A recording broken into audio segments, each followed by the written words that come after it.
Hello, everybody. This is Nick Lang with the National Concrete Masonry Association, and I am here again with your Tech Tip Tuesday. Today, for Tech Tip Tuesday, I'd like to cover something that I just got a technical question about the other day, and that's control joints in fire-rated concrete masonry walls. So, continuity is important in firewalls so that you don't have unexpected failures or other problems if there is a fire event.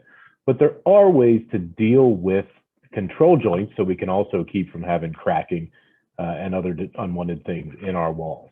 The details for how to handle cracking are summarized in the ACI 216. ACI TMS 216.1 standard, which covers calculated fire resistance and is referenced in Chapter 7 of the Building Code. And we also have those requirements contained within our Tech 7.1b on fire resistance ratings of concrete masonry assemblies.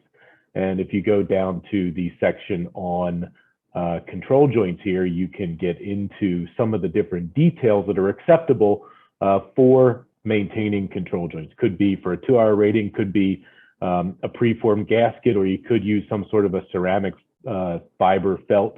Also, filling those annular spaces between our units in with mortar or grout is another acceptable way of doing it. So several different options that are out there in terms of control joints specifically for fire-resistant concrete masonry assemblies. And again, this is contained within our Tech Note 7-1B.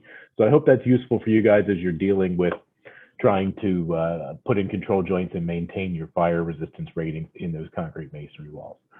As always, if you have a question that we can handle during a future Tech Tip Tuesday, please feel free to leave it in the comments and we'll be happy to get to it. Thanks a lot and have a great day.